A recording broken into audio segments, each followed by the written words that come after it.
这家伙真的是不能让我安心的睡个午觉，一睡午觉他就站在大门上一直叫个不停。算了吧，出来溜达一圈，没办法入睡了。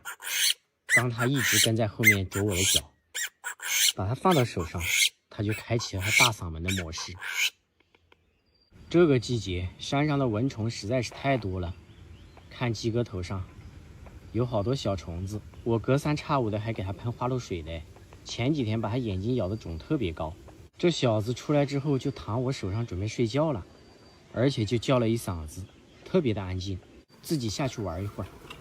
他精神太好了。兄弟，以后我睡午觉的时候你安静一点好吗？我感觉房子的隔音太差了，他的大嗓子咋了？这是有点社恐啊，放到地上疯狂的追我。他追上我之后动不动就用脚踢我，特别是他现在这个状态很蓬松的时候，我们就要小心了，他随时都会踢我。不知道踢了我多少脚之后，他终于疲惫了，换了其他的项目在玩。这一下安静了，不过这山上的蚊虫太多了，看我手上。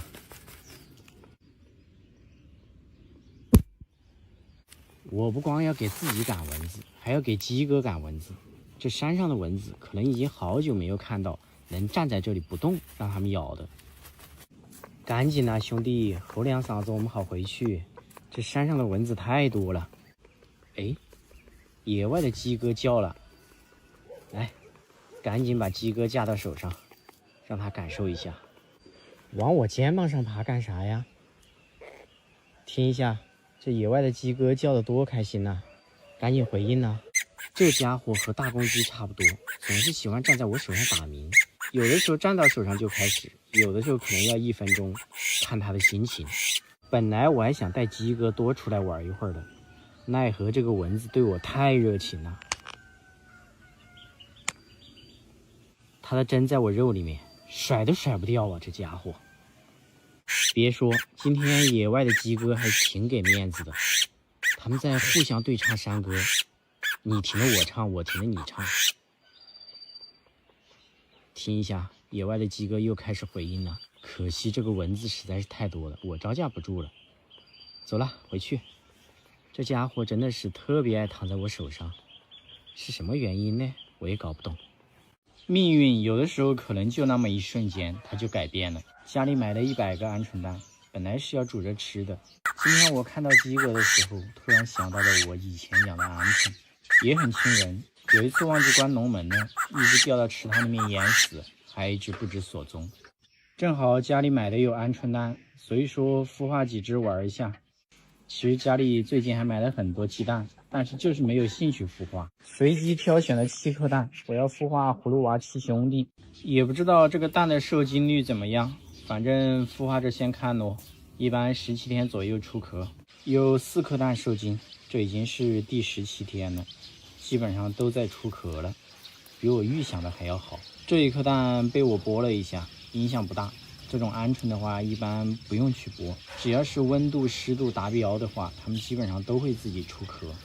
这一颗也在自己着壳，还有一个太黑了看不到，不知道什么情况。这个干脆我手动给它辅助一下算了，反正马上也要出壳了，剩下的就交给他们自己喽。又是新的一天，我的葫芦娃7兄弟这3只顺利出壳了，蛋壳全部捏碎，然后给狗皮膏药吃。被我辅助的那一只昨天就出壳了，另外一只昨天晚上出壳的，今天早上又出壳了一只，还有1颗蛋到现在没动静，我也懒得看了。有没有觉得它们特别小，我都不敢放地上，估计一跑就没了。刚刚放到地上试了一下，太活跃了，特别是这一只穿深色背带裤的。安全起见，找一个小鸟吃食物的盒子给它们放着，然后我要试一下它们的躺手能力。刚有一只一躺到手上就直了，真的就这一只穿背带裤的非常与众不同啊，给它往手上一放，它就这个样子了。换一只试一下，一点都不好使。最小的这一只我也试一下，这家伙也不愿意这么躺着啊，怎么穿背带裤的就这么与众不同呢？而且让我想起了一位故人。来，我们再来玩一下。你们看他动作一气呵成，还挺好看的。真有这么神奇吗？再试一下，就是这么神奇。就这性格，以后必须要重点培养。来，见一下布丁，以后你们都是好朋友了。放在狗布丁的身上，你别拿屁股坐它啊，这一下就扁了。哎，这家伙你干的啥事儿啊？算了，你还是躺在我手上吧，安全又有保障。我们家布丁最大的优点就是不会欺负任何一个小动物，换成其他的狗子，可能就会一口一个。走了，赶紧住保温箱。前几天下暴雨，我在池塘的这个角落捡到了一只被淋湿的喜鹊，应该是掉到池塘里面去的。就是这个家伙，我用吹风机给它吹干以后，它居然问我要吃的，我才意识到这是我放生的喜鹊之一。掉到池塘的原因我不知道，庆幸的是没有被淹死。今天是一个好天气，而且它好像也没什么问题，能吃能喝的。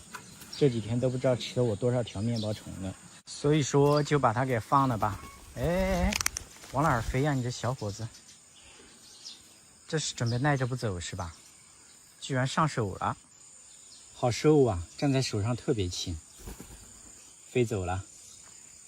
这几天算是很照顾它了，吃了我不少面包虫，关键是它一点都不怕人。放生的那一只红嘴蓝雀也回来了，现在羽毛也换得差不多了，嘴巴都开始变红了，挺好看的，就是很怕人，我一靠近它就飞走了。这个野化还是相当不错的。你这家伙嘞，要向别人学习哦，也飞走了。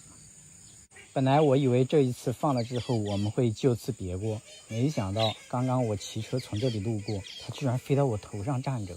更加离谱的是，它居然飞到家里面来，看到了我放在盒子里面的面包虫，试图把它给偷走。这几天我天天给它搞吃的，就是用这个盒子装的面包虫，它居然已经熟悉了。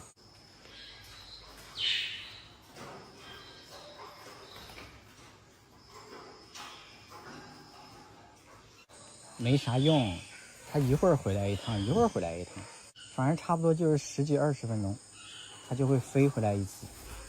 我在门口拦着都没用，它是把这儿当自己的家了。更有意思的是，家里没找到食物之后，它就一趟趟的进笼子，然后又出来。它可能以为进去我会给它吃的。前几天为了管控它，我的确是小小的训练了一下，但是现在已经不需要了啊。不得不说，鸦科这玩意儿真的很聪明，依赖性也很强。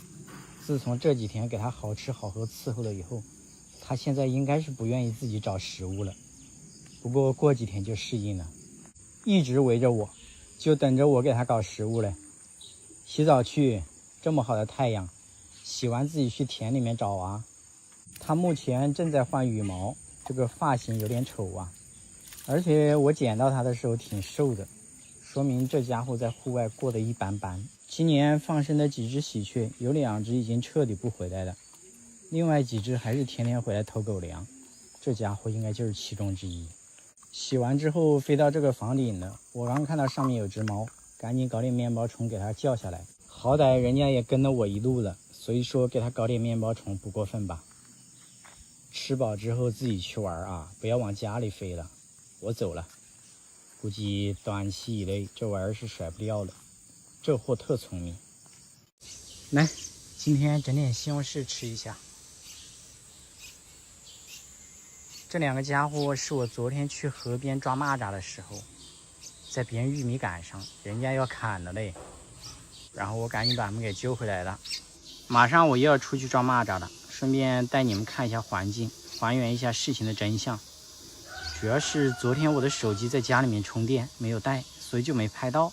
出来之后我差点都不认识这个环境了。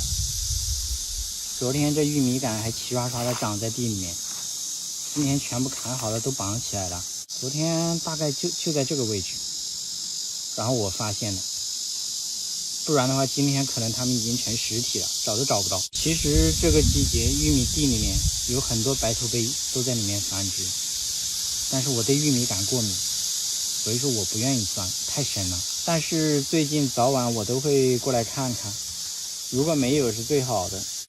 我现在给你们看个东西啊，你们看一下，这玉米杆上很多知了蜕下来的壳。据说这东西很贵，是真的吗？旁边的树上也挂了很多，我随手捡了几个，就这么多了。这玩意儿没人捡吗？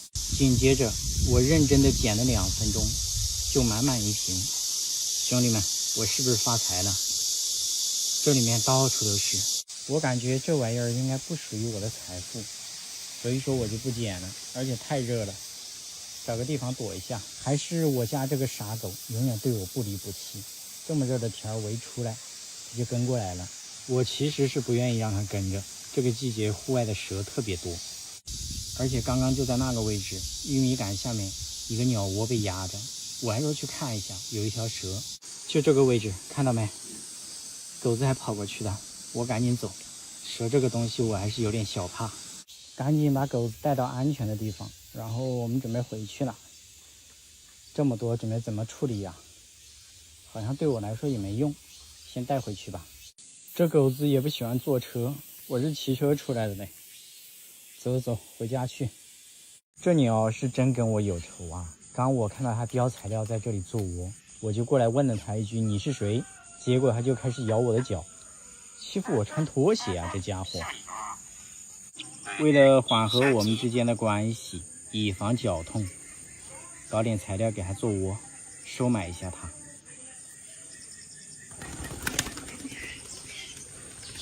我说怎么突然之间所有的鸟全部都飞了？来了一只游隼，不知道抓了个啥，钻到这里面去了，没看清楚，该不是我的鸽子吧？赶紧回去看一下。还有几只鸽子放在外面，我也搞不清楚啊。反正刚刚一瞬间全部都躲起来了。地上还捡了一只不会飞的魔术鸽，这背上可能是公鸽子给弄伤的，毛都薅没了。这家伙的警惕性也真是够高的，刚一瞬间就躲起来了，也不做窝，也不咬我了。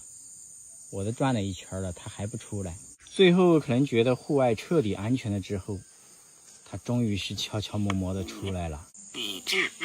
赶紧做窝啊！冬季还没来，还可以繁殖嘞。说的都是啥呀？这个开挖掘机了，别开了，赶紧进窝，猛禽马上又来了。你们看着啊，我现在用手机放刚才猛禽过来的一瞬间。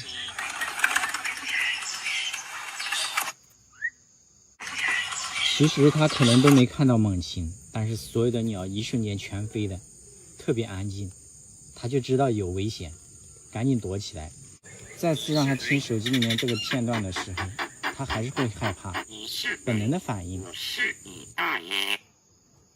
反正就是不怕我，从这边路过就问了他一句话，就开始咬我的脚。几点了？几点了我不清楚，但是可以给你送点材料。哎呀妈呀，你咋又在咬我嘞？这小伙子，要不是我这个人皮厚，就这几下我的手就要见血了。给他送到他的鸟窝去。路过的我操碎了心，我把它塞进去之后，他把刚刚放进去的材料又扯出来了，所以说这个窝做好几年都没做好，是有原因的。实在是这个纸你不需要的话，还是给我吧，留着上厕所也可以啊，也不能浪费。现在挣钱多难啊，还是让他自己找材料吧。而且我刚刚看了一下，它窝里面真的是连一根毛都没有。不过里面有一颗蛋，预计不出3天就会被它玩碎。要不我们把蛋拿出来看看？哎呦，这小子，哎呀，这一口见血了，见血了。所以说啊，一定要远离这货啊。这一次我也是没办法，我就路过，他过来就咬我的脚，我能什么办法呢？穿拖鞋不是罪吧？哎，不跟他玩了，再见。发现了一窝傻鸟，别人家盖房子在这里堆了一堆砖，这里面有一窝小鸟，带大家看一下，就在这个位置，看到没有？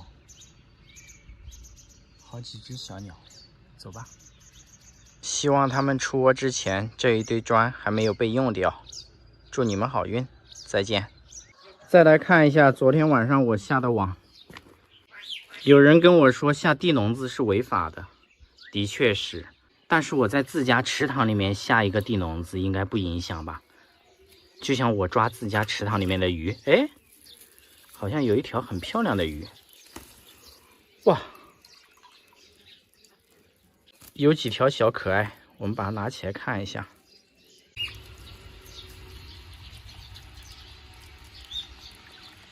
这么漂亮的2条鱼，怎么钻到我的网里面去了？这帮鱼都知道我不抓颜值高的，所以说放了吧，喂鸟，鸟也吃不了。去吧，哎，嘿嘿，还有这一帮漂亮的小螃皮，去吧。这一条怎么不走啊？放生。剩下的这一帮鱼对不住了，要成为喜鹊的早餐呢。才几天不见，大家知道这3个家伙多大了吗？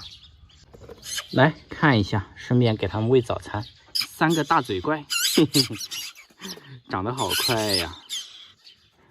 现在羽毛都已经长齐了，给他们喂早餐。等一会儿再喂你，3号，谁先吃？就你了。第2条喂你，张嘴呀。第3条给谁吃？你这个鸭子怎么这么能抢？就给你吃吧。来，给你1条，一直在抢。好了，这是我的手。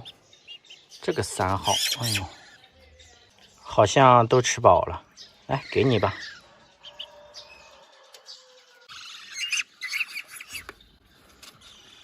刚刚抓那么多鱼，一餐就吃完了。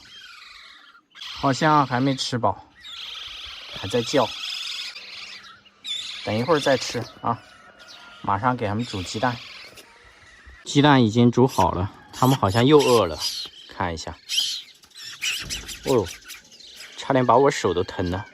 因为现在天气太热了，也没给它喂水，所以饲料就拌得比较稀。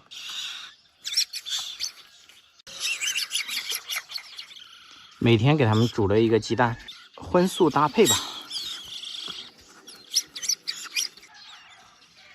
你们看一下，它们3个长得快不快？羽毛都长齐了，尾巴都这么长了。但是离学飞还有一段时间。体型越大的鸟，学飞的年龄越晚，因为它体重摆在那里。如果说是小型鸟的话，像翅膀有这么长，尾巴有这么长的话，都能飞好几米了。但是像喜鹊这么大块头的鸟，基本上还在刚刚学走路，离出窝还有一段时间。这一下是彻底吃饱了。你们3个大嘴怪，早点长大。我又捡到小鸟了，身上湿漉漉的，一只刚学飞的黄藤鸟。昨天也是下了半天的暴雨啊，积水挺多的。我刚刚吃完饭，骑着我的小电驴，说带布丁出去溜达一圈，结果就在这边发现这个家伙在水坑里面。还好水不是特别深，不然的话它已经淹死了。正常情况下，这种学飞鸟，如果不是因为它的翅膀打湿了，基本上是抓不到的。我已经听到了它父母的呼唤，就在前面那一片菜地里面。哎，这里刚刚我看到还有一只，布丁闻了一下它，一下就钻到这一块红薯地去了。看来这是一窝啊，都在这里。我已经看到它的父母了，好着急呀，在那里叫的。这家伙也是真奇怪，孩子掉到水沟里面，不管不问，被我救起来了。他现在着急了。本来我准备把这个家伙直接放了的，但是这身上湿漉漉的，离家又近，我决定带回去用吹风机给它羽毛吹干了再带出来放，这样它的生存几率更大一些。正准备回家的时候，你们看我在这里又发现了一个啥？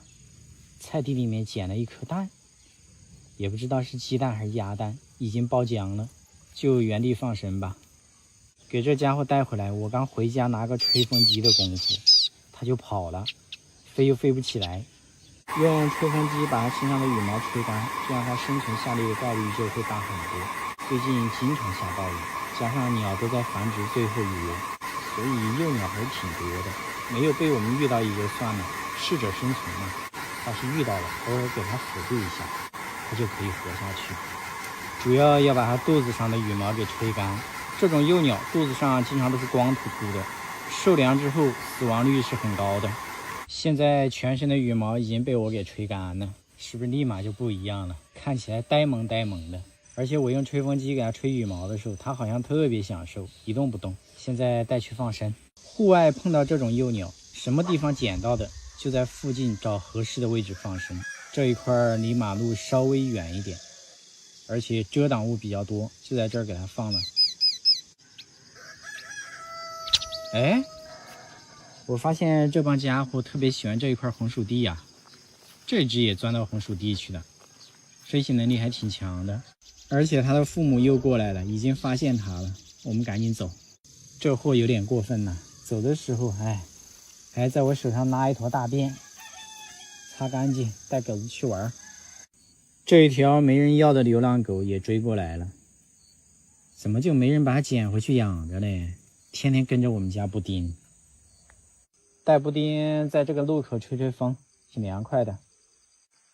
不过我总感觉要下暴雨了，那一条小狗子已经跑了。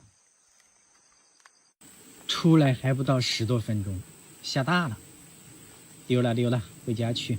希望那个小家伙能挺过这一场暴雨，祝福他吧。看一下这是什么蛋，在猪圈里面。本来我是要过来捡鸭蛋的，一个都没捡到。鸡蛋捡了一大堆呀，这小野鸡真的是到处下蛋，有几个都已经爆浆了。之前我就发现了有蛋，以为它们自己会孵化，结果战线越拉越长，蛋越来越多。我最开始发现的时候，到现在已经有20多天了，估计前面的蛋都没用了。这后面这几个蛋看起来像最近下的，不行了，放到孵化器试一下。今年那一只小野鸡下的蛋，最开始还有一颗受精呢，孵化出一只小公鸡，早都跑掉了。儿子都跑了，它还没跑，到处传播种子啊！你们看一下这个位置多隐蔽，它都不在这里面下蛋，居然选择在猪圈里面。把蛋带回去，稍微清洗一下，放到孵化器，太脏了。孵化的第8天，检查了一下，有3颗受精蛋，其他都是没用的。还不错，还不错，要早点拿回来，估计都能孵化出来。孵化到第24还是第25天的时候，我都已经忘了这个事儿了。听到孵化器里面有小鸡的叫声，我突然想起来了，哈哈，打开一看，3只都出壳了。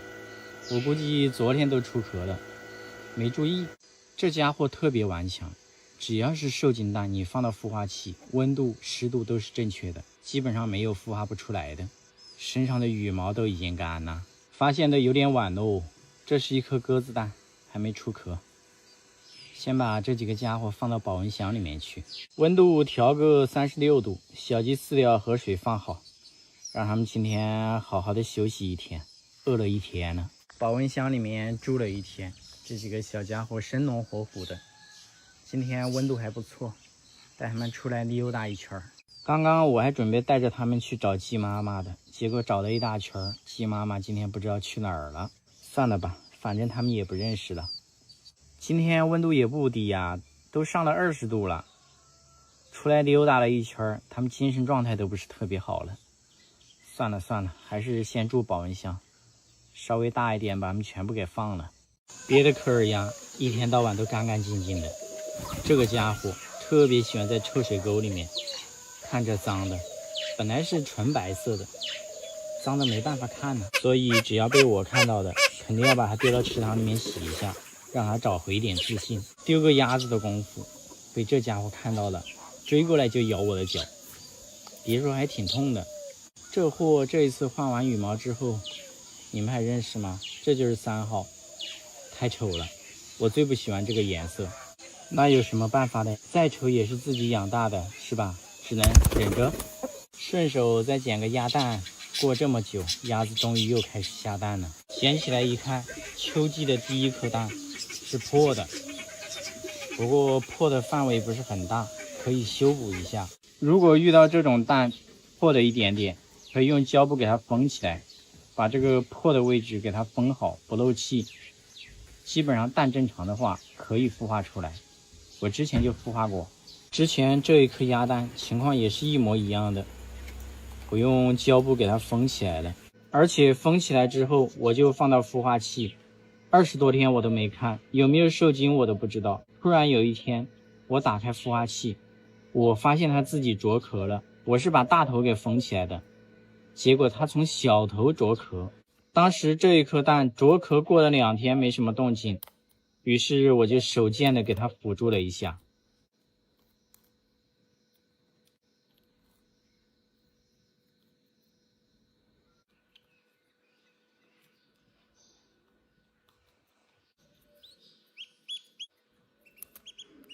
这个辅助一般的要根据实际情况、自己的经验，还有它吸收的情况。这又是3号的孩子，这个家伙挺坚强的，蛋都破成这个样子了，它还能出壳。当时就在我手上，它自己从壳里面钻出来了，吸收的还挺好的。这种情况我们不辅助，它有很大的概率会死在壳里面，因为科尔鸭的孵化和其他的是不一样的。把胶带给扯开，看一下这一颗蛋当时破的地方，就这里很明显看到破了一大块。所以说这一只鸭子真的很坚强，养了一段时间之后送人了。这一颗蛋如果是受精蛋的话，大概率也能孵化出来，不过一般长期不下蛋，一开始下的几颗蛋受精的概率很低。等过几天我看看吧。把蛋放到孵化器去找一下大公鸡，天天都往别人家跑，抓回去关起来吧，太过分了这货。你们就说这热不热闹吧？前面是鸡哥的叫声，后面是鸭子，这又来了一个大公鸡。我感觉我被前后包抄了，没事儿，一个个的解决。你说你一天没事你吼几嗓子干啥嘞？吵不吵啊？这是接力赛呀，又来了，就罚你在这里面壁思过5分钟。时间到了，我会过来扶你起来，不要对我招手，有本事你就自己起来，那是你的实力。我还要去解决另外一个嘞。哎呦，你还主动来找我来了是吧？要不是我担心他踢我，我早都把他给制服了。主要他现在是伤员呢，前几天在田里面玩了一天，回来之后眼睛肿了，感觉像是被什么给咬了，不过问题不大，并没有影响他这噪音般的嗓音，发挥依旧是这么稳定。这个家伙我跟你们讲很特殊，这个种群估计就它的智商不够，我放生了那么多鸟，就它不好放生。反正不是今天这里出点问题，就是明天那里出点问题，不是在受伤，就是在受伤的路上。好了，你也安静了，是时候该把那只鸭子给放了，它还在这里招手嘞。你自己就不能有点出息，自己爬起来吗？来，我给你个支点，起来。这个支点好像只能让它转圈圈。惩罚时间到，起来吧。终于有点出息了，起来了。和鸭群汇合了，就是中间那一只。你们猜他在说什么？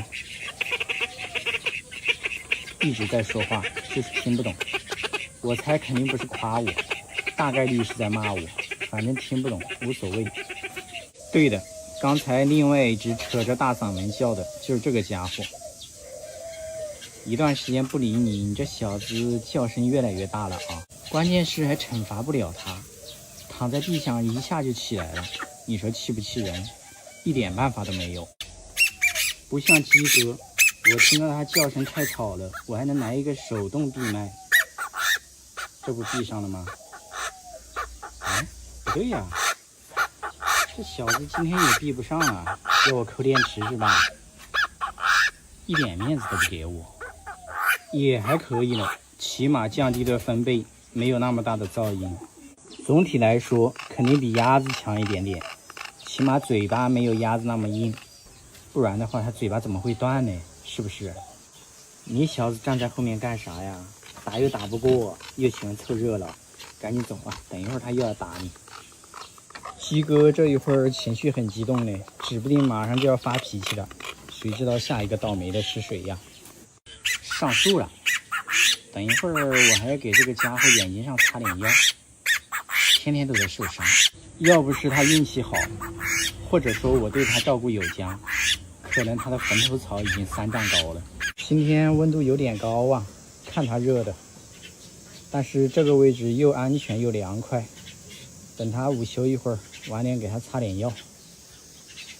鸭子都下水了，奇怪哦，最近鸭子也不追人呢，也是好事，免得我招架不住。今天让大家看一下，本该是看家护院的小恶犬混得有多惨。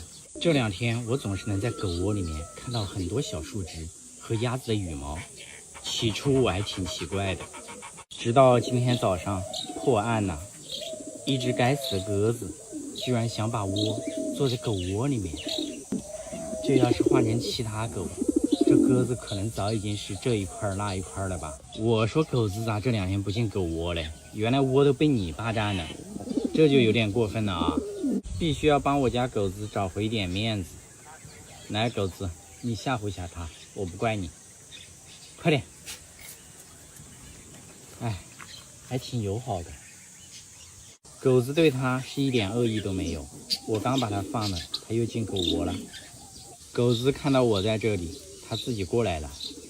来，今天我就是塞也要把你塞到狗窝里面去。进去啊，进，怕啥嘞？我在这儿嘞。这狗子没救了，死活都塞不进去，就躺在门口，鸽子也不让。最后我强行把狗子给塞进去了，它死活都不进了。好了，这狗子真没用，鸽子一点都不害怕。咋了？你还咬我啊？我发现我养的鸽子一个比一个脾气大，都喜欢咬人。我已经把狗窝里面的草给清理了，不然的话，明天这个窝可能已经做好了，那狗子就没地方睡了。这一个个的繁殖可积极了，送都送不完。这里还有一窝嘞，我看一下，咋脾气这么暴躁嘞？不看了，不看了。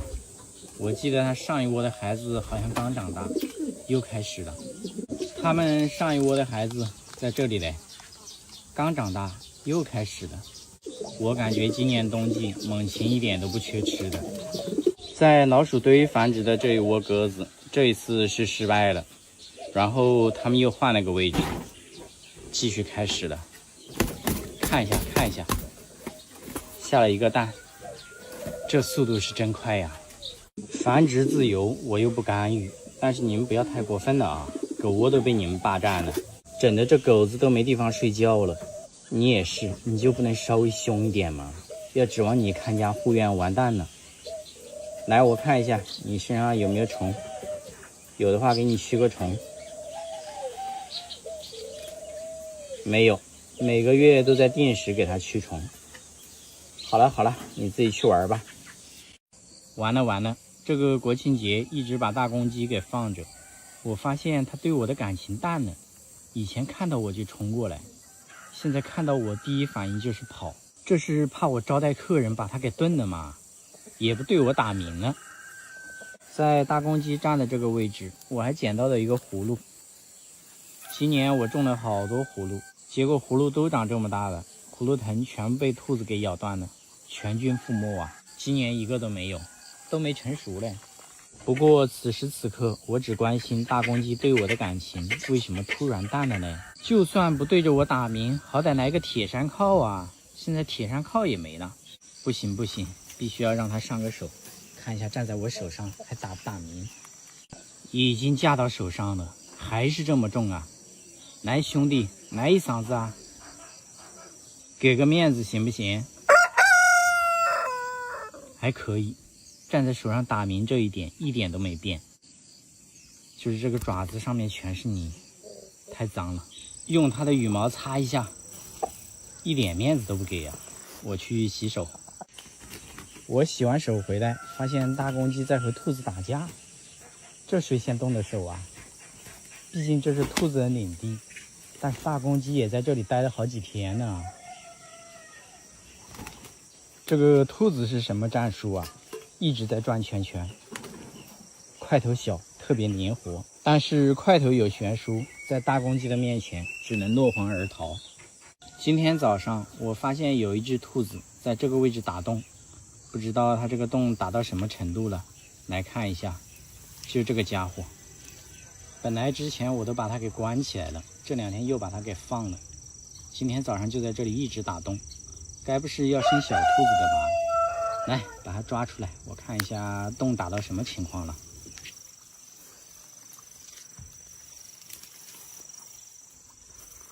它的无影脚差点把我给踢到了，先用一个阵法把它困在里面。旁边还有一只兔子也在打洞，不过下面都是水泥，我不操心。一早上又能打多少嘞？还好，这个洞不深，我相信它逃不出我的五指山。然后把这个家伙给放了，它正在果洞的上方。这个果洞可能以为有猎物过来了，一直盯着看呢。要远离这个家伙，太危险了。哎，大公鸡跑哪里去了？在这里。最近这几天把它放出来之后，它不仅对我爱答不理的，而且从来不找别人家的母鸡了，就在家门口晃悠，挺好的，我觉得。这可能是它对我没兴趣的主要原因。只要是不瞎跑就可以了，我不怎么操心。然后好久没有出太阳了，它正在晒太阳了。行吧，让它自己玩，我也出去溜达一圈。